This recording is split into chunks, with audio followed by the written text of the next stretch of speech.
Match 3, man. What a big card this is. It's Eddie Guerrero and Chavo Guerrero.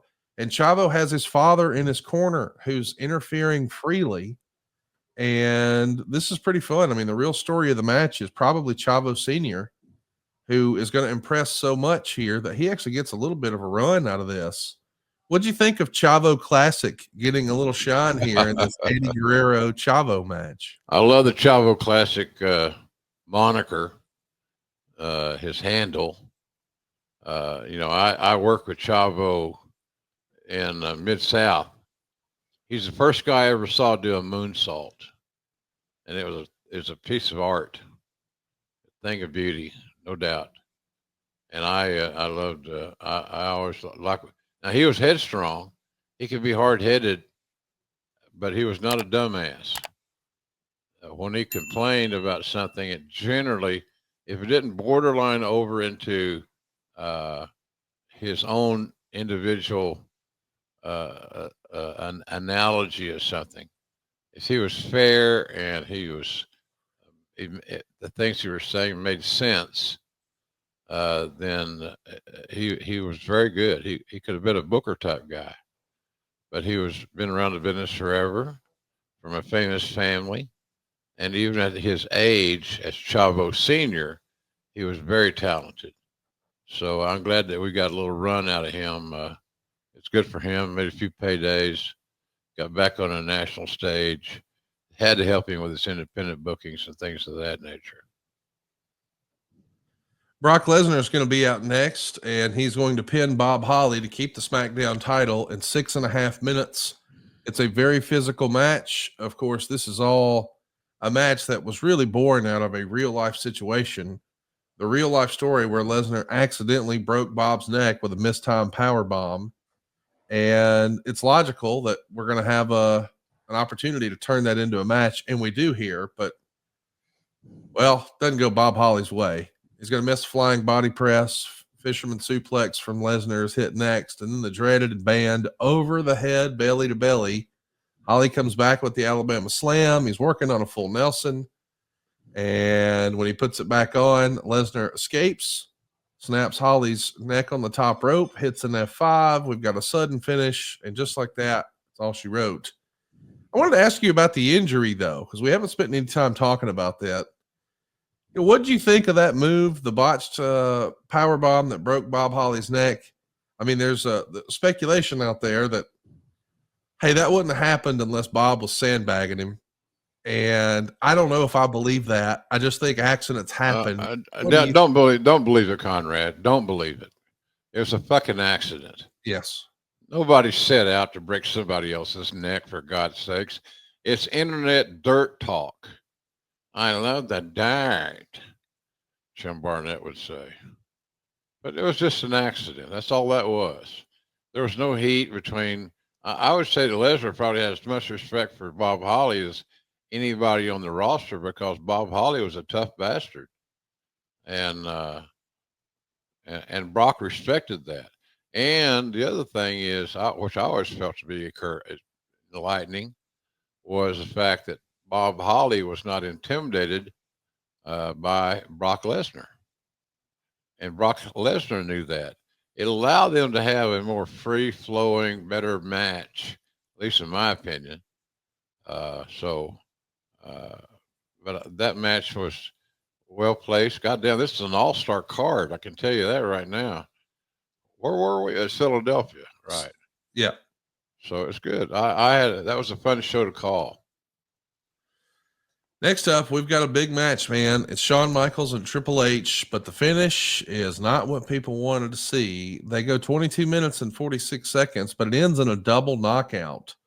There is a point in the match where, as Michaels is blocking a pedigree, he sends Triple H over the top rope, and then Shawn goes for a springboard from the apron, like an acai moonsault into a crossbody.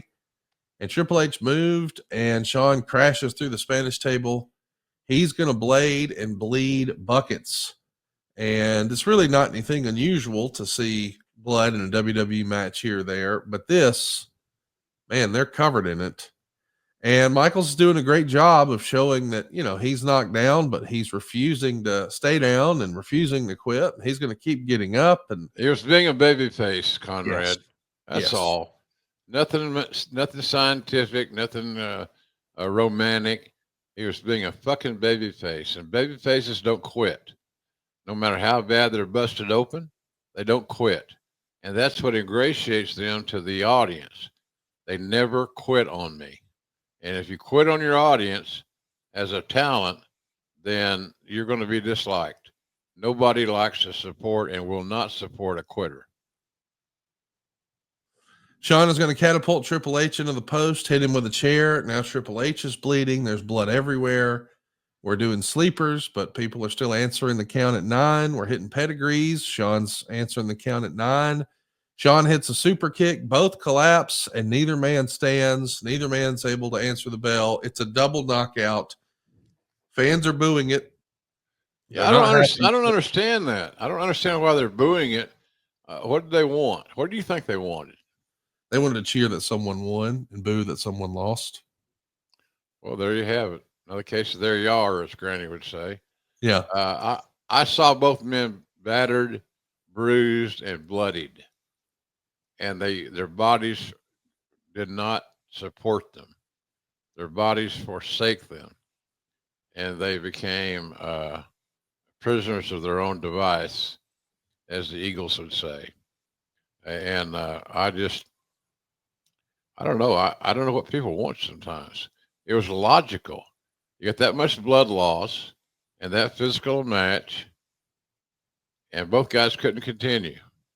Maybe I didn't do a good job of selling it. I don't know. I thought that I did. Well, I mean, listen, they couldn't hear you live in the crowd that night. I mean, they're booing the non-finish, I think, even as they're putting the guys on the stretcher, like nobody's buying it. Maybe it's because the first time was a draw. I don't know, but I think they wanted to finish. But either way, we're on to the next segment. Bischoff's going to come down and announce that Raw's the better brand. We've got better entertainers and a better GM. Here comes Paul Heyman. They're arguing back and forth. As you might imagine, here comes Stone Cold.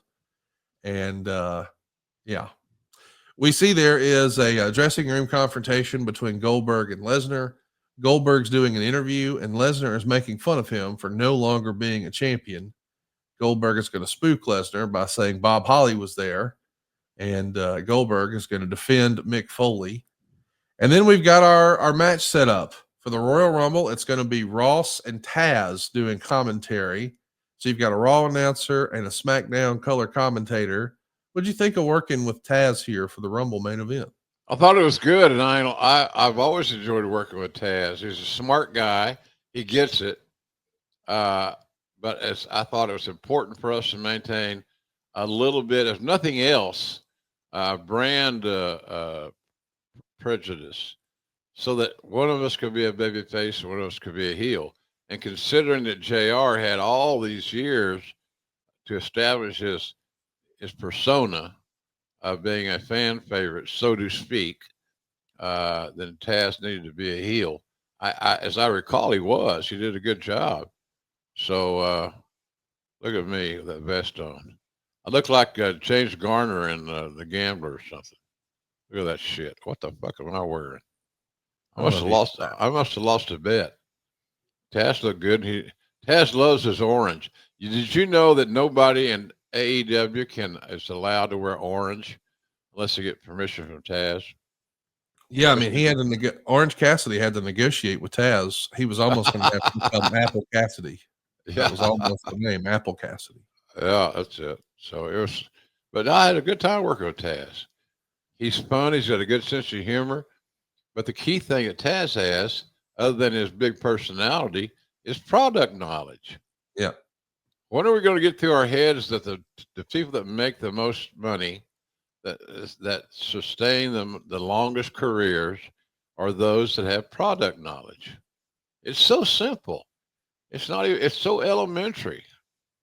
And so our guys, that was Taz and I think we both had product knowledge, and I enjoyed working with him.